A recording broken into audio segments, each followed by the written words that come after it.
Vanderhall Brawley, xe điện dành cho các tín đồ off-road, giá chỉ từ 35.000 USD. Nhà sản xuất xe địa hình Vanderhall của Mỹ chốt giá chiếc xe điện off-road đầu tiên của mình là Brawley với mức giá từ 34.950 USD, khoảng hơn 800 triệu đồng. Vanderhall là một nhà sản xuất xe địa hình nổi tiếng của Mỹ, từng gây bất ngờ với những mẫu xe bánh 3 bánh như Camel hay Venice. Nhà sản xuất này mới đây cũng cho ra mắt và nhận đặt hàng mẫu xe off-road thuần điện mang tên Brawley vào tháng 7 vừa qua. Brawley là phiên bản sản xuất thương mại của nguyên mẫu Navarro từng được Vanderhall giới thiệu vào năm 2020. Bên cạnh những thông tin kỹ thuật của Brawley mới được công bố, nhà sản xuất còn tiết lộ rằng chiếc xe sẽ được bán với mức giá khởi điểm từ 34.950 USD, tương đương khoảng hơn 800 triệu đồng. Tuy nhiên, một điều cần chú ý rằng, chiếc xe địa hình này sẽ không thể chạy trên đường phố một cách hợp pháp.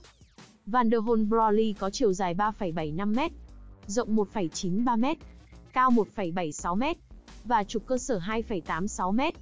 Thiết kế của nó làm gợi nhớ đến một chiếc xe Jeep Wrangler trong tương lai kết hợp với chiếc xe USD trong trò chơi điện tử Halo. Phần nhô đầu và đuôi xe cực ngắn kết hợp với bộ lốp khổng lồ 35 inch, hệ thống treo di chuyển 22 inch và khoảng sáng gầm 0,46m cho phép Brawley thể hiện vượt trội trong các môi trường địa hình. Chiếc xe off-road được trang bị hệ thống 4 motor điện, cho tổng công suất tối đa lên tới 404 mã lực và mô men xoắn cực đại đạt 651 Newton. Với phiên bản mạnh mẽ nhất, cùng với đó, xe sẽ được trang bị thêm một số chế độ lái off-road như e-grab, e-steer, e-tank và e-cron tương tự như trên chiếc bán tải thuần điện GMC Hummer và Rivian R1T.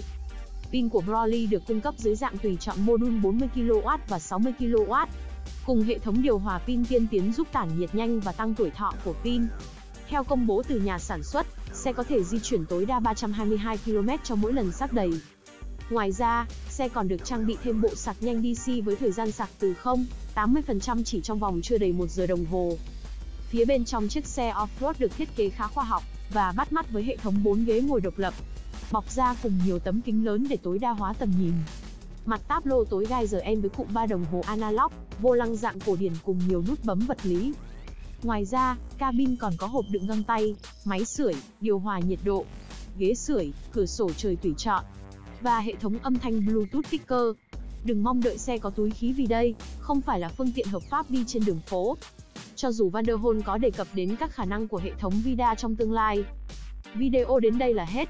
Nhớ bấm like và đăng ký kênh để cập nhật tin tức và video mới nhất tại thế giới xe 360.